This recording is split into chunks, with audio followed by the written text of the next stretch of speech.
दीजिए ना बच्चे को, सरकार तो साथ में है। ठीक है, बहुत सुंदर। आगे श्रीमती गीता देवी। माननीय मुख्यमंत्री जी को मेरा प्रणाम है। हाँ, नमस्ते। तो आपका जो है पुत्र, आपकी पुत्री जी, अच्छा अंक प्राप्त की, कैसा लगा आपको? बहुत अच्छा लगा सर।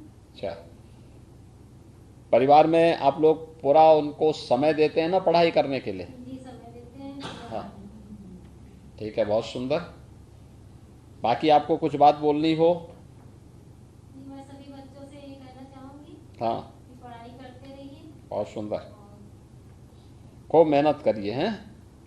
ठीक है, बहुत सुंदर, बधाई आपको। आगे। हाँ, तो ये पिताजी क्यों इन्होंने अपनी जो है इनके ऋषभ की माता जी क्यों नहीं आई? सर माता जी गांव में है, अचानक से बाद में बोला तो जा नहीं पाए सर। तो गांव में रहते हैं, आप शहर में रहते हैं? नहीं नहीं, मैं तो सर बालक लखनऊ में रहता हूँ। अच्छा,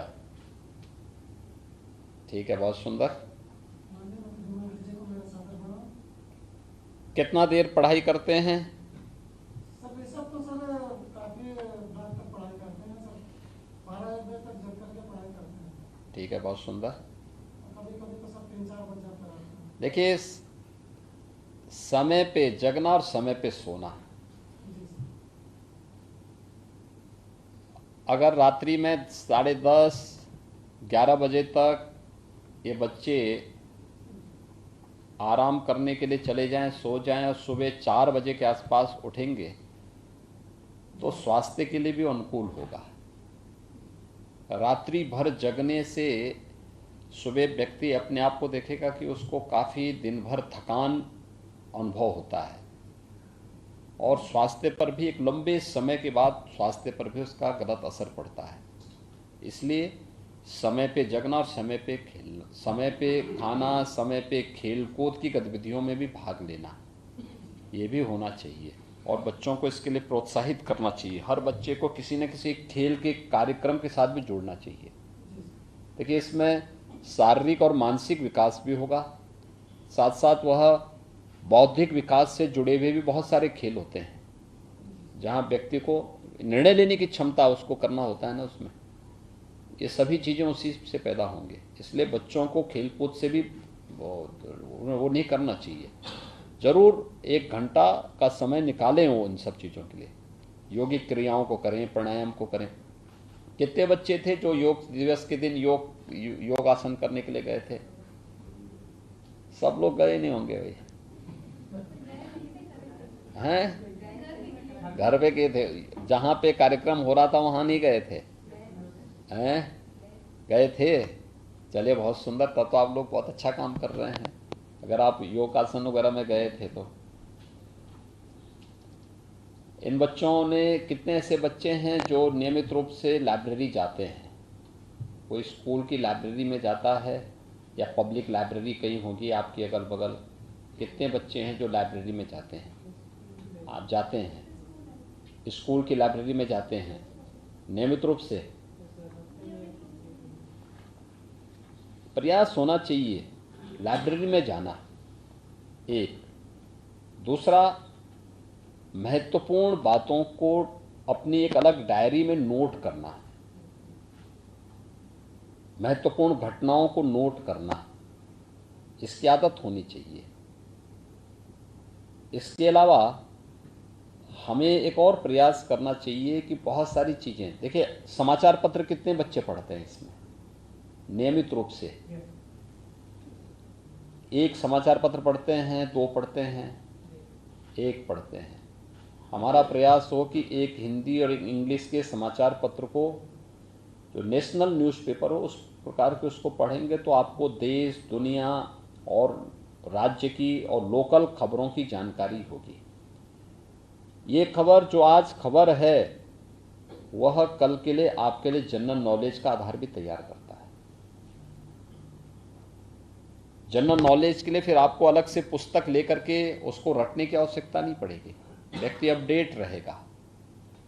और नहीं तो होता क्या है कि जहाँ अपडेट नहीं रहते तो फिर एक समय हमें उस प्रकार की पुस्तकों को मंगा करके उसको देखना होता है। समाचार पत्रों को नियमित रूप से देखना, कोई समाचार आया तो समाचार को पूरा पढ़ना, ऐसी नहीं कि सरसरी निगाह डाल दी, देख लिया। बहुत बार होता है कि हेडिंग कुछ और होता है, अंदर न्यूज कुछ और होता है।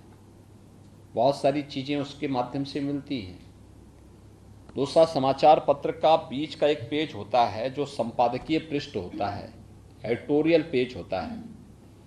इसमें समाज के अलग अलग तबके से जुड़े हुए विद्वानों के, उन समाचार पत्र के संपादक के, या फिर कहीं पे शिक्षाविद का, कहीं किसी उद्योगपति का, कहीं पे किसी राजनेता का, कहीं पे किसी अन्य उसका आलेख आते हैं, उनके आर्टिकल आते हैं, और उसमें बहुत रोचक होते हैं, वो बहुत प्रभावी होते हैं। किसी भी कंपटीशन की तैयारी करने के लिए वे बहुत मजबूत आधार तैयार कर सकते हैं। उसमें शिक्षा से जुड़े हुए मुद्दों पे चर्चा होती है, बहुत बार रोजगार के मुद्दे पे चर्चा होती है, बहुत बार सरकार की किसी एक नीति को लेकर के कोई कार्यक्रम होता है, उन कार्यक्रमों को लेकर के उन पर भी चर्चा होती है। हमें उसको भी नियमित रूप से देखने का प्रयास करना चाहिए। और महत्वपूर्ण, अगर समाचार पत्र आपके घर में आता है तो स्वाभाविक रूप से हम समाचार पत्र को पढ़ते हैं, पढ़ने के बाद शाम तक रखते हैं, अगले दिन वो कूड़ेदान में चला जाता है। जब सभी लोग पढ़ लिए तो उसमें से महत्वपूर्ण समाचार को और महत्वपूर्ण एडिटोरियल पेज के महत्वपूर्ण आर्टिकल को हम कटिंग करके भी अपने एक फाइल में रख सकते हैं, और फिर समय आने पे उसको पढ़ा करें, देखें, बहुत सारी चीज़ें उसको मिलेंगी।